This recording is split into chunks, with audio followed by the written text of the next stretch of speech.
안녕하십니까. 중앙자살예방센터장 백종호입니다. 오늘은 우리 사회의 참 커다란 어려움 중에 하나입니다.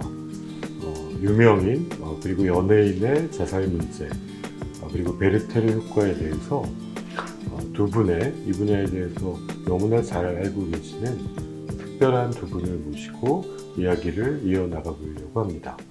YTN 라디오의 PD 김혜민 님 오셨습니다. 네, 안녕하세요. YTN 라디오 김혜민 PD입니다. 연애 전문 기자 김대우님 오셨습니다. 네, 안녕하세요. 네, 먼저 우리 김혜민 PD님은 어떻게 해서 자살 문제에 관심을 가지게 되셨습니까? 저는 평소에 이 자살과 관련된 내용에 굉장히 관심이 많았고요. 또 언론인으로서, 한 국민으로서 자살이 이렇게 우리 국민들 사이에서 전염병처럼 이렇게 되는 거에 대한 안타까움이 있었습니다. 그래서 2018년도에 검색할 수 없는 두 글자라는 자살 예방 다큐멘터리를 제작했고요. 최근에는 제가 진행하는 프로그램에서 코로나19 이후에 우리 청년 자살이 굉장히 많이 늘어나서요. 관련된 기획 인터뷰를 하기도 했었습니다. 그래서 오늘 이 자리까지 나오게 됐네요. 네, 사실 저도 그 검색할 수 없는 두 글자 다큐멘터리 그때 찍으시면서 처음 뵙게 되고, 네, 맞습니다. 우리 1년 만에 다시 들어봤는데도 참 이렇게 마음에 울림이 있었던 다큐였다고 생각합니다. 사실 저는 연애 전문 기자님은 올해 처음으로 이제 뵀는데 어떻게 관심을 가지게 되셨는지. 네, 저는 이제 가족 중에 실제적으로 이제 저는 자살 피해자라고 부르는데요. 피해자 분이 계시죠.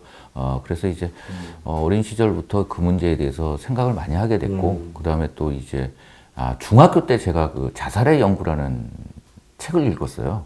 그러니까는 굉장히 그 부분에 대해서 중압감 내지 어떤 징후로 남아 있었기 때문에 그런 쪽에 대해서 조금 이제 생각을 하기 시작을 했던 것이고, 그 다음에 또 이제 연예 기자가 된 이후에도 계속적으로 이제 지인들, 그 다음에 또 함께 방송을 했던 사람, 그리고 전날 함께 술을 먹었던 연예인, 이런 분들이 이제 극단적인 선택을 하면서 굉장히 좀 이게 단순하게 개인의 선택이거나 뭐 이런 형태가 아니라 환경적 요인이나 다른 요인이 있을 거라고 해서 조금 살펴보게 됐고, 그 다음에 그런 과정 속에서 이제 언론의 어떤 책임, 제가 이제 비록 연예 기자이긴 하지만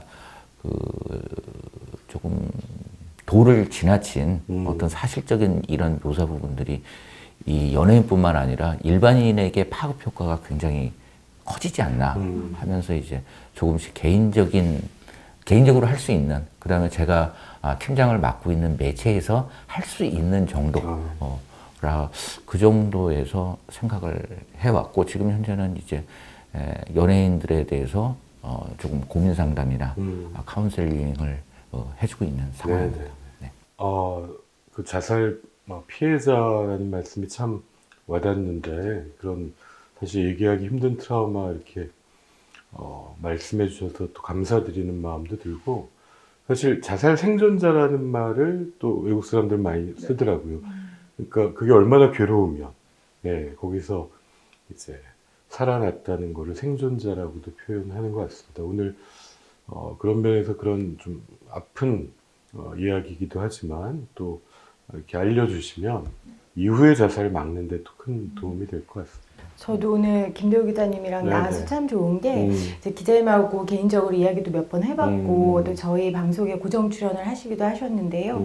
연예인 자살을 단순히 기자의 눈으로만 보는 게 아니라 동료로서, 친구로서 그 과정들을 지켜보셨고, 그래서 많이 괴롭기도 하셨고, 그리고 그 괴로움으로 끝내는 게 아니라 실질적으로 보도 지침이라든지 여러 변할 수 있는 변화들을 본인들이 만들어 가셨어요. 그래서 오늘 기자님하고 하게 돼서 너무 기쁘고, 저는 보도 채널에 있다 보니까 정치인들의 자살을 좀 많이 접해요.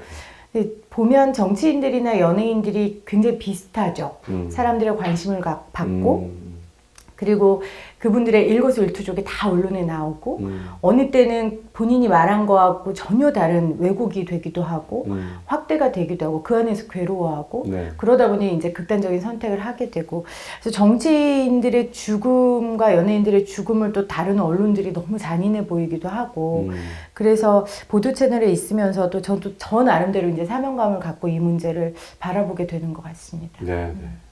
정치인이랑 연예인이랑 비슷하면서도 다른 점들이 많은 것 같아요. 근데 이제 정치인 분들 같은 경우에 많은 분들이 이제 그 선택을 하셨던 분들이 어떤 정치적인 위치 이런 부분에 대한 상실에 대한 두려움 이 부분들을 슬기롭거나 아니면은 또 뭐랄까요 그거를 대처하지 못하시면서 이제 그런 선택을 한 경우가 많고 근데 이제 연예인 같은 경우에도 뭐 일반 분들이 보시기에는 어떤 스타의 자리라는 그 위태로운 그 위치에서 이 흔들림이라는 것으로 인해서 그런 선택을 하는 추정도 가능하겠지만은 오히려 연예인들 같은 경우에 저는 그 일상의 부재, 그다음에 사적인 어떤 형태의 부재, 이런 부분들이 좀 더 큰 영향을 끼치지 않나 하는 생각이 들어요.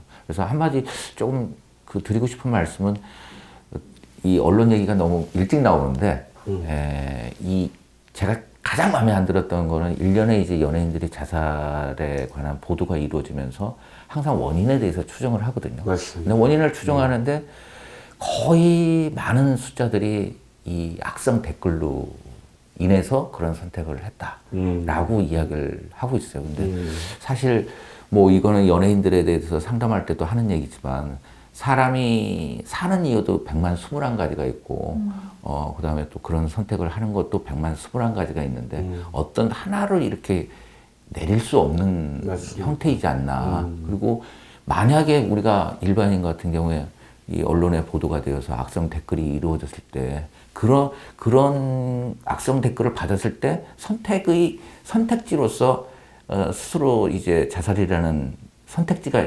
있게끔 해주면 안 된다는 게 이제 제 개인 생각이었기 때문에 그때부터 이제 저는 왜 그랬을까 이 부분에 대해서 이제 기사에서는 지우기 시작을 했었던 것입니다. 근데 대중들이 그걸 너무 궁금해하고 오히려 막 추론을 하고 네티즌들이 형사가 돼서 한 사람의 사생활을 거의 뭐 파헤쳐가면서 원인들을 그냥 추측하잖아요. 이런 부분들은 정말 잘못된 것 같아요. 이게 이제 그 저희 고향에 내려가면 저는 그런 얘기를 많이 해주는데요. 사람에게는 참 그 며느리의 찬장 같은 곳이 필요하다는 얘기를 하거든요. 그게 뭐냐면 예전 시어머니들도 뭐 냉장고가 없고 그 다음에 은행이 안 돼 있을 때 찬장이라고 아시잖아요. 나무로 돼 있고 유리로 돼 있어가지고 그 맨 윗칸은 며느리의 공간으로 남겨뒀거든요.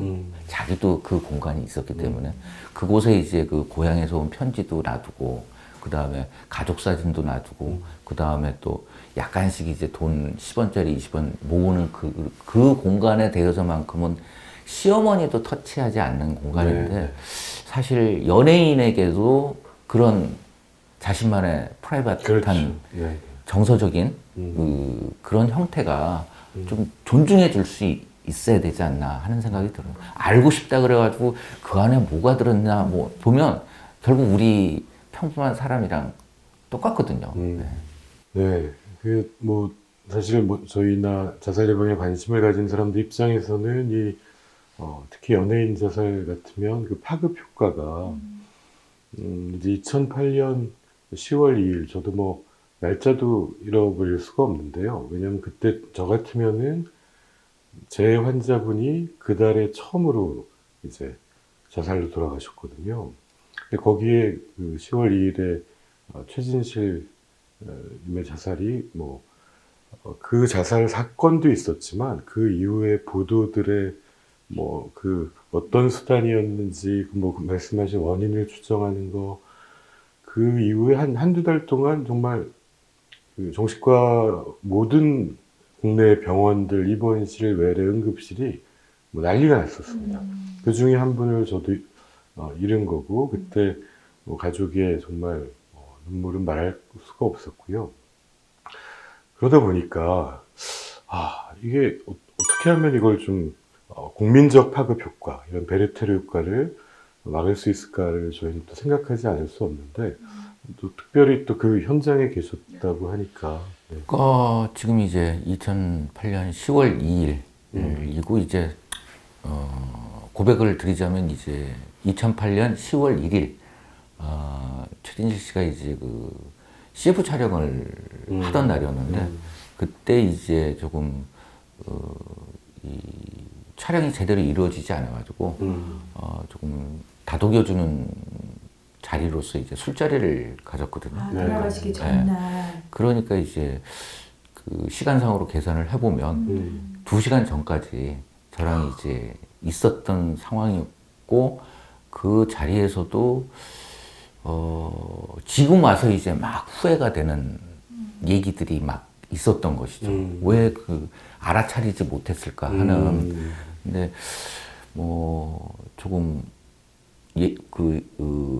얘기를 들려드리자면 앞으로 뭐 그냥 연예계 은퇴하고 이 오드리 헵번처럼 아프리카 가서 봉사하고 싶다라고 했을 때 저는 이제 지금 이럴 때가 아니다. 그 다음 작품도 준비되어 있고 애들이 크고 있는데 더 우리가 열심히 해야 되지 않느냐 이렇게 다독였는데 조금 더 다독여주지 못한 그런 게 아직까지도 큰 짐으로 남아있죠. 네. 그리고 또 이제 1년에 최진실 씨로 인해서 일반인뿐만 아니라 가족들까지도 이제 있었기 때문에 그게 굉장히 큰 짐으로 남아 있습니다. 그리고 또 뭐 연예 기자가 아니더라도 일반 정치부 기자나 사회부 기자라 하더라도 똑같은 심정이겠지만은 사람을 살리는 기사가 좋은 것이지 사람의 죽음을 말리지 못했다는 그런 생각은 굉장히 큰 아쉬움이고 짐이기도 합니다. 네. 맞습니다. 사실 뭐 저희도 그 정신과 의사로서도 저는 한 10분 정도 돌아가신 분들이 계신데 그 알게 되면 그때부터 머릿속에서는 계속 뭐 돌아가는 거죠. 그리고 내가 뭘 놓쳤을까?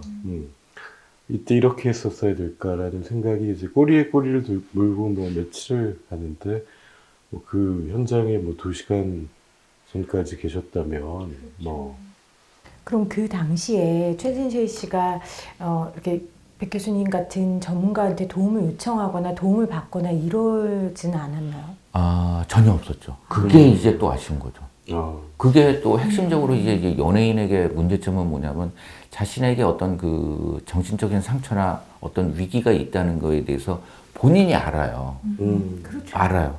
알면서 이거를 뭐랄까요? 이렇게 찾아가야 되는데 연예인이 어떤 병원에 다닌다고 하면 이것들 자체에 대해서 굉장히 언론에서는 또 이상하게 보기도 하고. 그 당시에 더 그랬죠. 그렇죠. 그렇죠. 그러면서 그러니까 뭐 젊은 여자 연예인이 결혼을 하지 않은 연예인이 산부인과에 출입을 한다 그러면 근데 저는 이제 개인적으로 결혼을 하지 않더라 하더라도 다녀야만 된다고 생각을 하거든요. 근데 이제 그런 게 와전이 됐을 때 해서 병원 출입 부분에 대해서 굉장히 그 민감하게 반응을 또 하고 있기 때문에 차라리 조금 전문의에게 상담을 받고 지속적인 치료가 이루어지는 게 필요하지 않나 하는 생각이 들어요. 지금 같으면 사실은 그렇죠. 여자 아이돌들 중에 공황장애를 고백하고 우울증을 고백하고 활동을 중단하는 게 우리로서는 뭐 전혀 이상하지 않잖아요. 근데 그 당시만 해도 그런 분위기였고 어떻게 보면 최진실 씨를 안타깝게 잃고 나서야 우리 대중들도 그런 부분에 대해 좀 각성하고 전문가들도 조금 더 조심스럽게 더 예민하게 접근하게 된 또 계기가 된 게 아닌가 그런 생각이 좀 드네요. 저는 그 당시에 언론 소비자였으니까요. 지금 생각나는 게 아침부터 저녁까지 최진실 씨 얘기만 뉴스에 나오는 거예요. 그렇죠. 그냥 틀면 나오고 지금 생각해보면 너무 이상한 거거든요. 또 그 당시에는 저도 너무 마음이 아프면서 플러스 궁금한 거예요. 빈소에 어떤 연예인들이 왔을까? 뭐 표정은 어떨까? 표정 당연히 슬프죠. 그 당연한 게 궁금한 거죠. 대중들의 심리는. 근데 나중에 제가 언론인이 돼서 보니까 그 최진실 씨의 죽음을 계기로 언론 보도도 조금 많이 달라졌고 각성하는 계기가 됐더라고요. 그렇죠? 예, 그게 다행스러운 거는, 그러니까 이후에 이제 변화의 계기가 된 건 분명한 것 같습니다. 사실 2008년 이제 10월 달에 그 전에 비해서 1000명이 자살 사망이 늘었으니까, 그리고 한 70%가 동일한 수단이었고요. 제 환자분도 그 전에 2번은 훨씬 이제 위험하지 않은 수단이었는데, 그때는 막 언론의 어느 장소하고 맞아요. 어떤 방법 수단, 같은. 방법, 뭐 이런 기사가 하도 많이 뭐 그림으로 친절히 안내하기도 하고, 그게 이제 아까 말씀하신 대로 원래 자살은 어느 날 갑자기가 아니라 여러 가지 원인이 복합돼서 최소한 한 4가지 이상의 이제 위기가 겹쳐 있는 사람이 위기에 빠져 있는데 거기에 이제 그 기사 하나가 일종의 요인이 될 수 있기 때문에 참 그때 괴로웠던 건 사실입니다. 그러니까 이제 제가 이제 기자 생활을 한 게 이제 1991년 1월 달부터 했으니까 지금 이제 한 30년째 되는데요. 예. 90년대의 경우에도 연예인 자살이 있었죠. 뭐, 김광석 씨라든가, 서지원 씨라든가. 그러면서 90년대 같은 경우에는 이제, 마해 11월이다. 기억나요. 그런 네네네. 거. 그래서 항상 이제 그때 같은 경우에 긴장을 했고, 스포츠지 같은 경우에 특별히 또 이제 이 프로야구 시즌이 마감이 되면서 연예 기사에 집중을 하는 철이거든요, 11월이. 근데 이제 그러했고 2000년대 들어서 어떤 패턴이 이제 반복이 되기 시작을 하는 거예요. 그게 이제 대표적으로 이은주 씨라든가 아니면 윤희라는 가수라든가 아니면 또 정다빈 씨. 근데 여기에서 공통점들이 상당히 많이 발견이 되거든요. 그러니까는 어떤 이 선택을 할 때 어떤 세상이나 아니면은 이 가족이나 아니면 지인들에게 메시지를 던지는 게 어떤 한 패턴이어야 하는데 이런 패턴이 전혀 등장하지 않았고 그 다음에 이제 이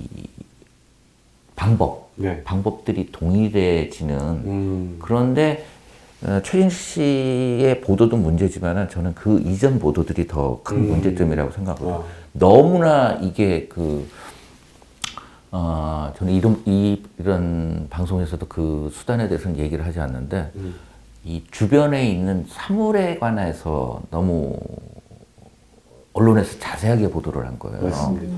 네. 그러니까 그런 형태가 우리 주변에 있다는 것을 인지시키고 그 다음에 계속적으로 반복적으로 하다 보면 결국은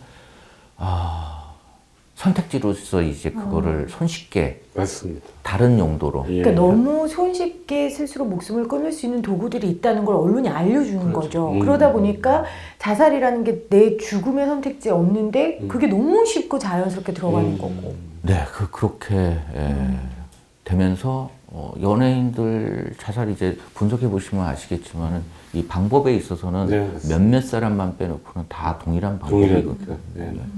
그런 영향이 연예인이기 때문에 더 제2, 제3에 되신 분들이 그런 방법에 대해서 굉장히 더 받아들이는 게 밀접하게 아마 받아들이지 않았나 하는 생각이 네. 듭니다.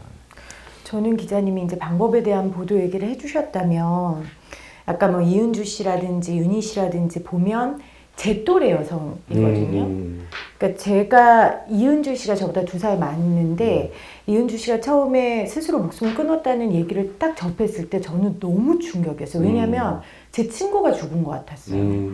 그리고 제 인생에는 자살이라는 게 선택지 없는데 네.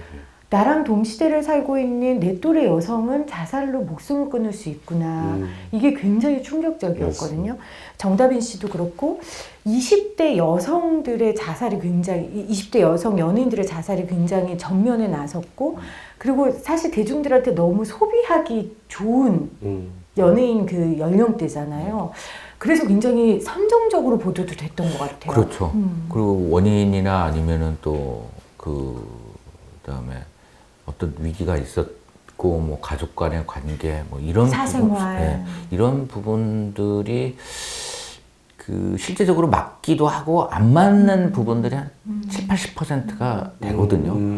그리고 이제 원인을 알 수 없는 형태들도 존재를 하는 거고, 그리고 이제 대부분 또 살펴보게 되면은 잠을 못 자는 또 공통점이 있고, 그러면서 이제 이게 이 용어 자체가 이제 그런데 이제 졸피뎀과 관련된 연관성 부분에 대해서 아직까지는 이제 이 현장에 계신 분들은 의견이 반으로 나뉘는데 저는 좀 영향이 미쳤을 것으로 좀 보거든요. 네, 네. 그래서 이제 SBS 이제 그것이 알고 싶다와 함께 이 졸피뎀의 그 위험성, 그러니까 어떻게 보면은 사고 사일 가능성도 있다는 그 부분에 맞춰서 2차례에 걸쳐서 이제 보도를 했어요. 네, 네. 보도를 했는데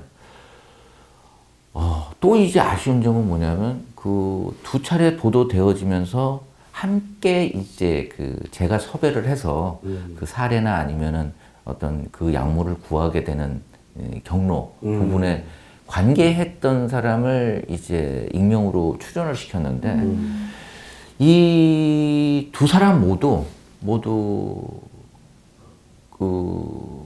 이제 발견됐을 때 그 약물이 이제 아유, 그건 너무 충격적이고. 다 발견이 되는 그러니까 그 당시에 상황이 되는 거죠. 그분들이 출연할 때는 막아보고자 본인들도 출연한 그렇죠. 거잖아요. 네네. 근데 그분들도 결국 네. 그렇게 마감을 네. 하셨고. 그래서 이제 연예인들 같은 경우에 잠이 안 오기 때문에 선택하는 게 이제 그 약물이거든요. 그래서 이제 최진실 씨 이후부터는 많은 연예인들이 네. 약물의 위험성을 알고서 정신과, 신경정신과에서 정상적인 이제 처방을 받기 예.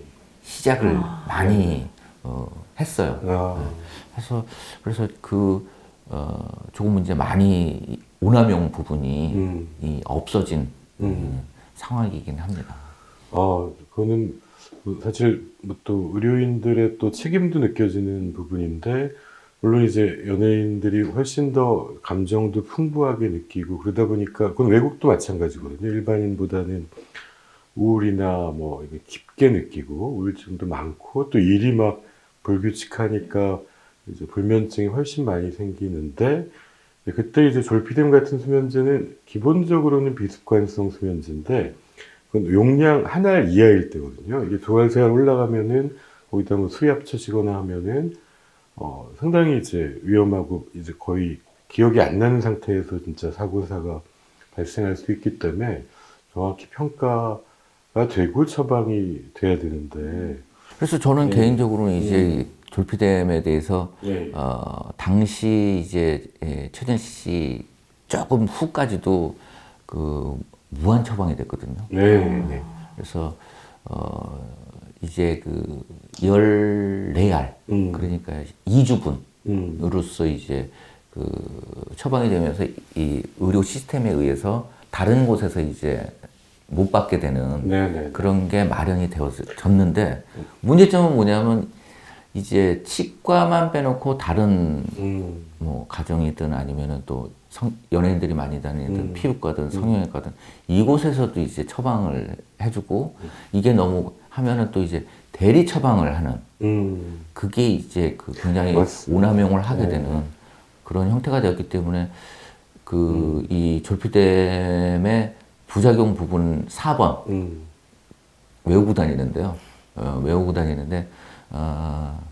평소 우울증을 앓고 계신 분이 장기 복용을 하거나 다량 복용을 할 땐 자살 경향을 갖는다라는 부작용이 분명히 적혀 있거든요. 이 부분에 대해서 좀 연예인들한테도 얘기해주고 이제 의료진 의사분들 만나도 그런 약 처방하실 땐 이 부분에 대해서 좀 얘기를 좀 하라고 했는데, 이제는 조금 이제 오남용 부분이 많이 좀 전보다는 이제 지금 말씀하신 게 그런 계기가 돼서 DUR 시스템이라 그래가지고 처방이 딴 데서 받고 또 받으면 딱 발견이 돼서 이제 처방을 다행이네요. 제한되기도 하고 기간도 제한되고, 근데 워낙 이제 이건 모든 의사가 처방할 수 있기 때문에 또 대리 처방이나 이것까지는 또 막지 못하는 한계는 있는 것 같습니다. 근데 이 어떤 우리 사회가 이분들을 더 힘들게 한 면은 없는지, 뭐 댓글이라든지 뭐 이런 건 어떻게 생각하세요?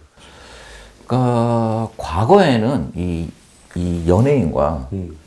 팬들, 뭐 이 안티팬이든 뭐 그냥 팬으로 할 때 언론이라는 이제 중간재가 있었거든요. 그래서 팬들이 공격하는 부분에 대해서 이 반응들이 언론의 어떤 반응으로 해서 이 스타에게 전해지기도 하고 이 스타가 하고 싶은 얘기를 이렇게 좀 걸러서 네. 그 다음에 또 사생활과 관련된 부분도 언론 시스템으로 해서 이렇게 됐는데 지금은 이제 맞부딪히는 상황이에요. 언론 자체가 없으면서 이 반응들이 서로 이제 굉장히 빠르게 일어나기도 하고 그 다음에 또 파괴적으로도 일어나게 되거든요. 그러니까 완충제가 아니라 촉매제가 되는 그렇죠. 거죠, 언론이 네, 지금. 그래서 연예인들이 그 어떤 자신에 관한 평판, 그런 이미지에 대해서 굉장히 민감하게 반응을 하게 되는데 이것을 SNS나 이런 형태로서 받아들이기에는 굉장히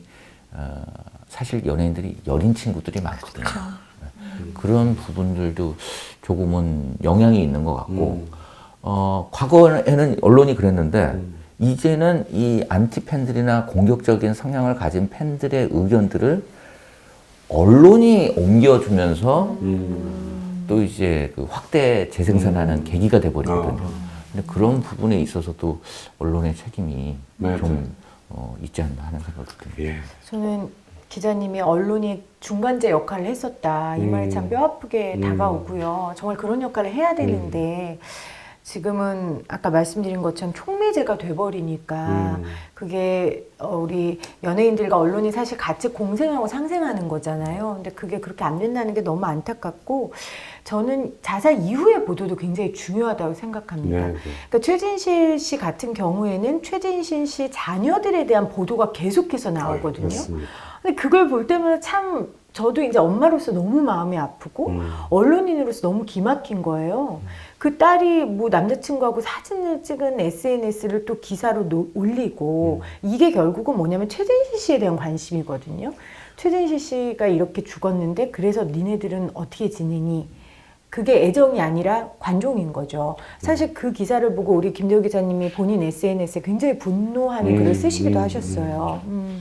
그 뭐 준이양과 같은 경우에는 자주 이제 연락도 하고 그다음에 또 떡볶이 사달라고도 하고 아주 평범하게 잘 그 미래에 대해서도 계획도 세우고 하고 있는 상황이거든요. 근데 이제 언론에서 바라볼 때는 뭐랄까요, 좀 이 삐딱하게 바라보는 게 존재를 해요. 그래서 아주 그 발랄하게 이 남자친구와 사진도 찍을 수도 있는데 네. 어떤 어머니의 영향으로 인해서 이런 측면들 그런 것들이 굉장히 좀 많이 그 작용이 되는 것 같고 그다음에 또 이 최진실 씨 선택 이후에 또 이제 우리 사회를 뒤흔든 사건이 하나 있었잖아요. 장자연 씨. 네, 장자연 씨 사건이 있었을 때 제가 이제 아마 자살방지협회에서 2004년도에 맞습니다.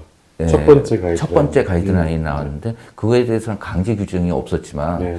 제가 이제 그 장자연 씨 보도할 때는 지금은 이제 맨 하단에 적히지만 맨 윗부분에 자살방지협회에 준칙을 준수합니다라고 적었고 이 밑에 현장 취재하는 기자들에게도 요러요러한 내용은 절대 사용하지 말아라.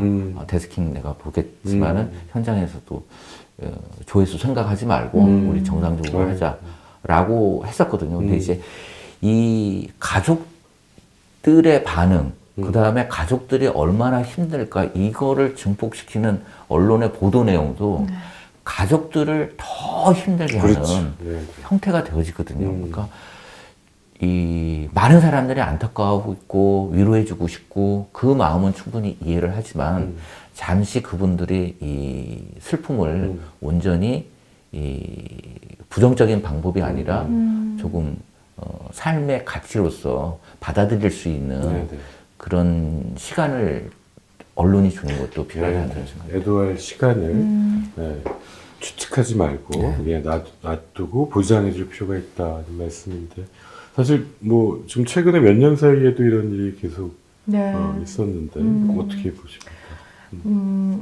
설리 씨, 구하라 씨가 대표적이죠. 저도 설리 씨 관련된 속보가 처음에 이제 떴을 때 정말 간절히 바랬어요. 제발 아니길, 제발 살기를. 근데 이제 너무 안타깝게 이렇게 떠났는데 정다빈 씨, 이은주 씨가 제 또래 여성이라면 사실 구하라 씨, 설리 씨는 제 후배들이잖아요. 제가 이제 40인데 20대 그 여성들의 삶을 아주 응축적으로 담고 있었던 두 분이었고 죽음이 아니었나 싶습니다. 실제 이번에 그 통계에 따르면 구하라 설리 씨 이후에 20대 여성 자살률이 높아졌다고 사실 네. 하더라고요. 그래서 저도 이 관련된 인터뷰를 했는데 하민지 칼럼니스트가 이렇게 분석을 하더라고요. 설리 씨는 이 시대를 사는 여성들이 가질 만한 질문을 세상에 던졌다. 예를 들면 왜 어린 여자는 나이 많은 남자랑 연애를 못해? 왜 여성들은 브레이지어를 꼭 해야 돼? 왜 젊은 여성은 술과 성에 대해 개방적으로 말하면 안 돼? 이 질문을 사회에 과감하게 던진 거예요. 근데 사실 40대인 저도 던지거든요. 근데 입 밖으로 내진 않죠, 저는. 근데 그걸 입 밖으로 내던졌고 사실 설리 씨, 구하라 씨 말고도 20대 여성들은 내던졌는데 사회의 반응을 본 거죠. 사회에서 그 질문을 용인하지 않는 거예요. 욕하고 천박하다고 돌을 던지고 뭐 페미니스트냐고 막 이렇게 하고 그런데 설리하고 구하라가 그렇게 죽었을 때 20대 여성들은 자기 감정이입을 한 것 같아요. 아, 나의 이 당연한 질문이 사회에서는 이상하구나. 받아들일 수 없구나. 그래서 여성들이 그렇게 베르테르 효과가 나면서 이렇게 한 게 아닌가 그런 생각이 들어 참 마음이 아팠고요. 정말 이런 일이 다시는 일어나지 않도록 우리 모두가 생각을 좀 달리하고 너무 안타깝고 아까운 죽음이잖아요. 그래서 언론인으로서도 뼈 아팠고 여성 선배로서도 너무 마음 아팠던 이제 죽음. 그 설리 씨 같은 경우에는 이제 그 대중들하고의 의식 충돌 부분에 있어서 기사화도 굉장히 많이 됐거든요. 네. 그다음에 또 이 설리의 그 어떤 의식이나 아니면은 또 감정 부분들이 SNS를 통해서 나오면서 조금은 이제 굉장히 뭐랄까 위험성이 있어서 저는 이제 그 이 충돌되는 부분을 보도를 하면서도 조금은 말을 돌려서 가족이나 아니면 지인분들이 조금 설리에게 힘을 실어주고 가까이 대화를 나누는 게 좀 필요하고 굉장히 지금 현재 외롭지 않을까 하는 생각이 든다 이런 얘기를 했었는데 그 설리 씨 같은 경우에도 참 안타까워요. 그러니까 연예인의 어떤 선택에 있어서는 징후들이 일반인보다는 훨씬 더 잘 포착이 될 수가 있거든요. 아, 그렇죠. 공개된 삶이니까. 그렇죠. 그러니까 SNS 활동이라든가 아니면 언론 보도라든가 주변 사람들, 그 다음에 또 24시간 거의 케어를 하고 있는 매니저 혹은 가족들, 연인들에게 충분히 그것들이 발견이 되어질 수 있는데 연예인이 사실은 이제 구체적으로 자신의 어떤 행동을 할 수 있는 교육을 조금 못 받았어요. 맞습니다. 스타로서만 살아야 네. 되니까. 그래서 뭐 일반인 같은 경우는 남자 같은 경우에는 뭐 힘들고 짜증 나면은 술을 먹기도 하고 뭐 사우나 가서 이렇게 하기도 하는데 연예인이기 때문에 더더욱 이제 여자 연예인이기 때문에 그런 부분에 대해서 해소할 수 있는 방법이나 아니면 먼저 나 힘들다 하면서 손을 내미는 게 굉장히 그 어려운 형편이거든요. 그리고 또 이 매니저나 가족과 같은 경우에도 이 연예인이 스타로 만들어진 상황에서는 굉장히 이렇게 해라 야단을 치거나 할 수 있는 상황이 아닌 거. 그러니까 일방적으로 수용해서 뭐 해달라 그러면 해줄 수밖에 없는 그런 관계 설정이 되면서 뭐랄까 주변 사람들이 도와줄 수 있는 그 레인지가 굉장히 작은 게 있거든요. 근데 조금은 그런 부분에 대해서 서로 타협하고 해서 이제 함께 갈 수 있는 구조가 마련이 되어야 될 것 같고, 그다음에 연예인들이 이제 대중이나 아니면 의식과 충돌을 할 때 굉장히 외로워져요. 아유, 왜냐하면 그럼요. 또 친구들이 결국 연예인인데 이 충돌하는 연예인에 대해서 가까이 하거나 동조를 했을 경우 같이 이제 공격을 받을 거라는 그렇죠. 생각에 굉장히 친했던 관계임에도 불구하고 물러서는 경향이 있거든요. 그게 또 이제 연예인을 더 외롭게 하는 그런 게 되지 않나 생각합니다. 그리고 저는 또 하나는 이제 20대 여성 연예인들이 요즘 자살 시도한다는 기사들을 막 내보내거든요. 그렇죠. 사실 살면서 극단적인 생각할 수 있고 시도까지 갈 수는 없지만 그것도 어떻게 보면 이 사람의 한 인생에 있어서 한 과정인데 그걸 언론 보도를 내면 이 사람이 탈출구가 없을 것 같아요. 저는. 그래서 자살 시도 기사는 제발 언론에서 맞습니다. 안 내줬으면 그리고 이제 좋겠어요. 그 경향성 보도 그러니까 뭐 제 생각에는 연예인이 아니더라 하더라도 금전적인 문제 아니면 뭐 가족 문제 이런 형태들도 조금 구체화시키지 않아야 되지 않나 하는 생각이 들고 이 총계 정도는 우리 사회의 위험성을 알리게 해야 되지만 뭐 경제적인 문제로 선택 이런 부분들은 좀 언론에서 자제를 해야 되지 않을까 하는 생각이 들어요. 네, 좀 이게 자연스럽게 저희가 이제 앞으로 어떤 대책이 필요할 것이냐를 좀 더 좀 여쭤보겠습니다. 특히 이제 연예인 유명인의 자살에 또 미치는 파급력이 또 최근에 또 있었기 때문에 뭐 정부에서도 자살 예방 대책에 이제 우선순위를 높이기도 했고 앞에 말씀하신 것처럼 2004년부터 한국 자살 예방 협회가 자살 보도 권고 기준을 냈는데 이제는 뭐 복지부 중앙자살예방센터가 이제 3.0까지 만들었고요. 이제 법에도 근거가 들어가서 사실 이전에 비하면은 파급력이 많이 줄어들긴 했습니다. 숫자로는. 네. 근데 이 상황에서 이제 앞으로 어떤 게 좀 필요할 것이다라고 보십니까? 계속적으로 이제 참 그런 표현이 그러한데 이 극단적인 선택 자살에 있어서도 패턴이 있게 되거든요. 네. 시대마다 있는데 이제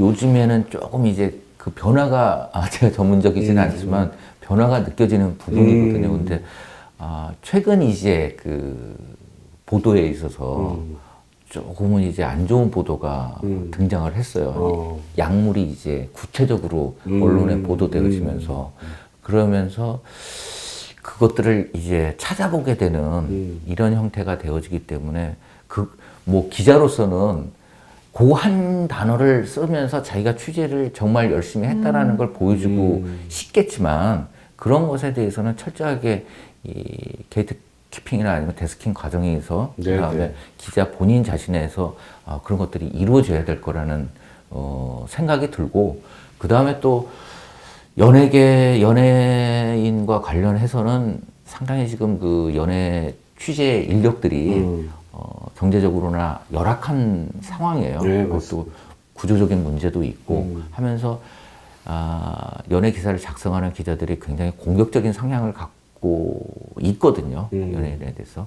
근데 그런 부분에 대해서 이런 이제 자살과 관련된 보도 기준 이런 부분들이 실제적으로 개인이 하지 않으면 찾아보거나 하지 않으면 그 구조상에서 이런 것들이 쉽게 마련이 안 되거든요. 그래서 개인적으로는 어떤 조금 이제 홍보 책자라든가 이런 부분들을 좀 하셔가지고 좀 우리가 모르는 매체들 같은 경우에도 조금 배포를 해서 입사했을 때 그 정도 뭐 집체 교육은 아니더라 하더라도 자료를 통해서 하는 게 좀 더욱 필요하지 않나 맞습니다. 생각이 그래서 저희도 사실 기자협회에 이제 교육에도 참가하고 또 기자님들 중에 이제 전문가가 되신 분들이 이제 또 기자가 기자를 교육하는 쪽도 더 하고 있고 지금 인터넷 신문하고도 이제 협약을 맺어서 노력하고 있는데 그래도 사실 뭐 연예 전문 기자나 뭐 보건복지 기자나 이런 분들은 또 이해도가 굉장히 높으신데 사회부 전체나 이런 거는 아직까지 좀 안타까운 측면이 있는 건 사실인 것 같습니다. 그리고 또 이 가장 근접해서 정말 그 생존을 이끌어낼 수 있는 사람들이 바로 매니저이거든요. 그렇죠. 하기 때문에 어떤 매니저에게 있어서도 어떤 근무 매뉴얼, 지침이랄까요? 예. 이런 부분들을 한번 협회에서 네. 이렇게 해보시는 것도, 센터에서 해보는 것도 필요해요. 예, 예. 그래서 매니저에 대한 이제 의무 교육이 있더라고요. 네. 그래서 거기에 이제 자살 예방을 꼭 이제 포함시키고, 그리고 아까 말씀하신 그 패턴을 저희가 알아서 어떤 게 연예인의 경고 신호다, 이런 걸 좀 잘 알 수 있다면 좀 더 예방할 수 있는 기회를 가질 수도 있을 것 같습니다. 저는 요즘 그 놀면 뭐하니에서 엄정화 씨를 보면서 굉장히 이렇게 큰 감동과 기쁨을 얻어요. 그러니까 엄정화 씨는 누구보다 화려한 무대에 섰고 화려한 시대를 보냈잖아요. 그러다 이제 암투병을 하고 노래를 못하게 됐고 본인이 그 두려움에 내 성대가 예전처럼 나올 수 있을까? 그 두려움에 떨리는데 그러다가 지금 가장 잘 나가는 후배 가수들하고 같은 무대에 서게 된 거예요. 얼마나 위축되고 네네. 얼마나 마음이 졸이겠어요. 근데 처음부터 다시 연습을 하고 해내는 그 모습을 보면서 저는 막 고맙게까지 하더라고요. 예전과 같은 노래 솜씨도 아니고 예전과 같은 몸매도 아니지만 그 모습을 보면서 많은 연예인들이 저렇게 늙어줬으면 좋겠다. 그래서 연예인들도 그렇고 대중들도 그렇고 연예인도 늙을 수 있어. 뚱뚱해질 수 있어. 예전 같지 않을 수 있어. 그걸 연예인도 인정하고 우리도 인정하는 거죠. 막 무대에 나오는데 별 수 없네. 쟤도 똑같이 아줌마 됐네. 이런 시각 말고요. 그 후덕해진 몸이 너무 나갔고 너무 좋고 그런 대중들의 마음이 좀 있어지면 좋겠어요. 그래서 서두에 우리 기자님께서 그냥 한 인간으로서 생과 사를 존중해 주자는 말씀을 하셨잖아요. 그렇게 된다면 이런 문제들이 좀 줄어들지 않을까 그런 생각을 해봤습니다. 연예인들한테, 이제 여자 연예인들한테 주로 하는 말이 그런 외모나 늙어가는 거에 대해서, 그 다음에 이 일반 평가에 대해서 굉장히 민감하고 상처로 다가오거든요. 그래서 제가 해줄 수 있는 말과 그다음에 많은 팬들이 응원하면서 해줄 수 있는 말, 그다음에 또 일반인에게도 포함이 되겠지만은 가장 나이에 맞게 아름다운 게 제일 아름답지 않나 하는 생각이 들어요. 그래서 나이 많으신 분이 너무 젊은 그것도 하지만 이렇게 나이에 맞게 생각하고 나이에 맞게 하시면 그게 정서적으로도 도움이 되지 않나. 연기도 그렇고요. 두 분 다 이렇게 좀 받아들일 수 있고, 그죠? 예. 우리 주변에서도 그 변화를 인정해주는 그런 분위기를 말씀해 주셨습니다. 이걸 근데 저희가 그래서 올해 심리보건센터의 전홍진 교수님이 온라인 연예인을 위한 자살 예방 교육 프로그램도 만들고 있고, 연구도 좀 하고 있지만, 이게 이 연예인분들한테 어떻게 접근해야 될까? 되게 유명 연예인이랑 또 전체 원은 또 좀 차이가 있을 것 같은데, 그런 교육 프로그램이든 뭔가 이런 거를 어떤 식으로 해야 실제로 좀 호응이 있을까요? 근데 사실 이제 이 연예인들이 이 민감한 문제이기 때문에 자신이 어떤 위험에 포함이 될 가능성이 있다고 생각을 하는 연예인들이 많거든요. 그리고 또 대표적으로 이제 많은 희극인들이 일반인들은 잘 모르시겠지만은 연예계 직종 중에서 가장 이제 그 어떤 정신과적인 상처나 가지신 직군이 희극인 분들이에요. 하니까 뭐랄까 다가서는 것도 어떤 이 기술적인 면이 필요하고 그다음에 이 도움을 요청하게 하는 것도 굉장히 좀 많은 일반인과는 다른 그런 부분이 필요한 부분이기 때문에 좀 이 관계자들 그다음에 전문가들이 모여서 수기를 해야 되지 않을까 방법에 대해서는. 그리고 직접적으로 이제 나설 수 있는 메시지를 던질 수 있는 연예인 분들이 좀 적극적으로 단순하게 후배에 대해서 다독이고 동료에 대해서 그냥 이렇게 개인적으로 다독인 것뿐만 아니라 좀 메신저 역할을 공식적으로 할 수 있게끔 하는 것도 필요하지 않나 하는 생각이 들어요. 그리고 저는 연예 대행사, 연예 대행사라고 하나요? JYP나 SM이나 뭐 빅 엔터테인먼트나 이런 데에서 대표들이 먼저 나서서 하는 게 되게 그렇죠. 중요할 것 같아요. 네, 왜냐하면 네. 소속 연예인을 그냥 도구로 삼으면 이건 방법이 없는 거잖아요. 그 연예인들을 사람으로 보고 이들이 어떤 게 약한지 어떤 걸 도와줄 수 있는지를 대표들이 먼저 나서서 그래서 이렇게 전문 기관하고 좀 손을 잡고 전문적인 그런 교육들을 4차원에서 네, 네. 회사 차원에서 네. 해주는 게 되게 중요할 것 같습니다. 굉장히 중요한 말씀인 것 같습니다. 이게 최근 뭐 그런 기업 정신 건강 이런 데 맞습니다. 관심도 높아지는데 그 기업 중에 특히 연예 관련사들의 책임은 또 점점 높아져야 될 것 같습니다. 사실 그 희극인 말씀하셨는데 미국의 짐 캐리 같은 경우도 그렇죠. 예. 그뭐 어머니가 하도 우울해하시니까 어머니를 어떻게든 즐겁게 하려다가 예. 그렇게. 이게 세계적 스타는 됐는데 중간에 뭐 본인이 프로작을 먹고 있다. 네. 2년 동안 치료받았다. 이제 완치했다. 이런 걸 대중에게 알려서 가장 미국의 소울증에 대한 인식이 긍정적으로 바뀌는데 예, 연예인 짐 캐리가 크게 기여했다고 하는 것처럼 우리나라에서도 그런 변화를 오히려 이끌었으면 좋겠다. 그러니까 뭐짐 캐리 이야기가 나와서 그렇지만 노빌 윌리엄스 그렇죠. 같은 경우에는 미국에서는 굉장히 큰 충격이었거든요. 그렇죠. 이제 희극인들이 가장 고통스러운 순간이 일반인들이랑 이제 접촉할 때 가장 순간이 있어요. 바로 웃겨봐라. 그러니까요. 그 폭력이죠. 일상적인. 정말. 그거에 대해서 굉장히 많이 힘들어하거든요. 아. 그러니까 그런 거에 대해서도 조금 우리가 일반인들이 좀 예우는 아니더라 하더라도 존중해 줄 수 예. 있어야 돼요. 잘 알겠습니다. 저희가 그런 감수성을 꼭 가질 필요가 있겠습니다.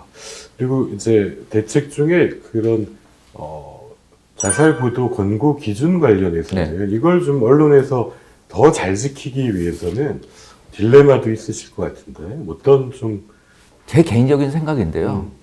지금 현재는 이제 기사 말미에 이게 담기는데 적어도 뭐 지면으로 나오는 것은 뭐 함께 읽을 수 있지만은 이 맨 앞부분에 조금 이제 그 부분을 먼저 사용하게끔 해서 기자가 그 원칙에 가야 되는 상황인 거거든요. 자살 예방 한라인 안내 같은 것들을 그렇죠. 맨 먼저. 앞에 하자. 네. 예. 뒤까지 이제 기사를 안 쓰는 분들도 있고, 그렇죠. 그 다음에 기자가 그거를 선택을 먼저 하게끔 해서, 그런 측면도 있기 때문에, 그리고 이제 그게 담기더라 하더라도 일부 또 내용이 막 담기게 되는데, 지금 이제 아마 뭐 인터넷에 AI라든가 이런 형태로 해서 좀 기사에 대해서 여러 가지 어려움이 있겠지만 조금 이제 필터링을 할 수 있는 그런 시스템이 마련되어야 되지 않을까 하는 생각이 듭니다.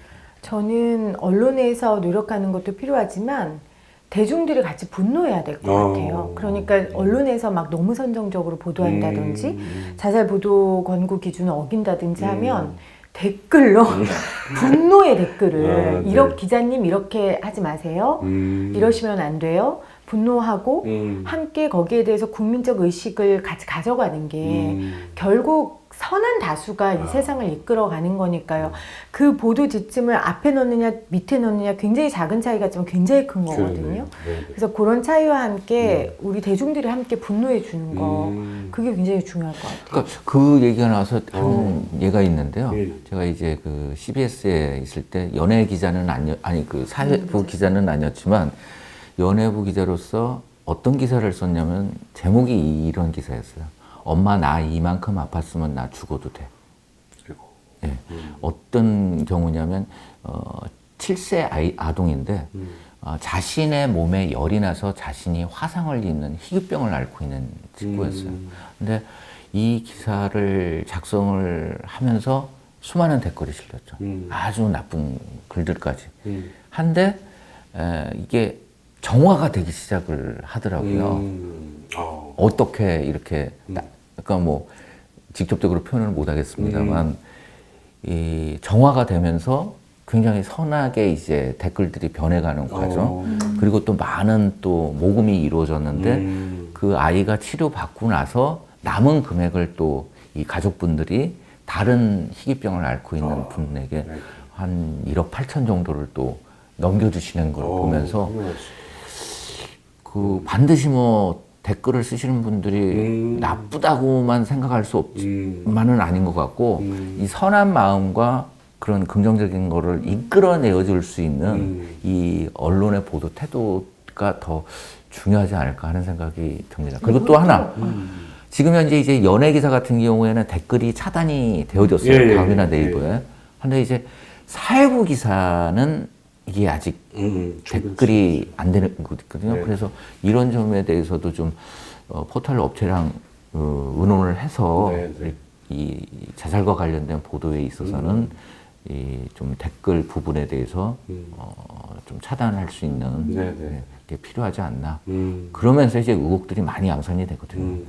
근데 보통 댓글 남기는 분들은 욕하거나 나쁜 말 하고 싶은 분들이 많이 남기거든요. 그러니까 적극적으로 하죠. 그러니까 여기에 대해 위로하고 싶고 격려하고 싶고 올바르게 잡고 싶은 분들은 보통 안 남기세요. 근데 그러시지 마시고 네, 네. 댓글 남겨주시면 이제 그런 걸로 하나의 변곡점이 돼서 정화가 되는 거니까요. 지금 연관 검색어도 연예인들 같은 경우에 지금 없앴거든요. 근데 이건 사실은 굉장히 기계적인 거고 일차원적인 거잖아요. 결국은 집단 이성의 힘이 중요한 거고 그 드라마 동백꽃필 무렵에 나오잖아요. 아까도 제가 언급했지만 니네가 이길 것 같지? 아니야. 선한 우리가 이겨. 저는 그 선한 우리의 힘을 믿거든요.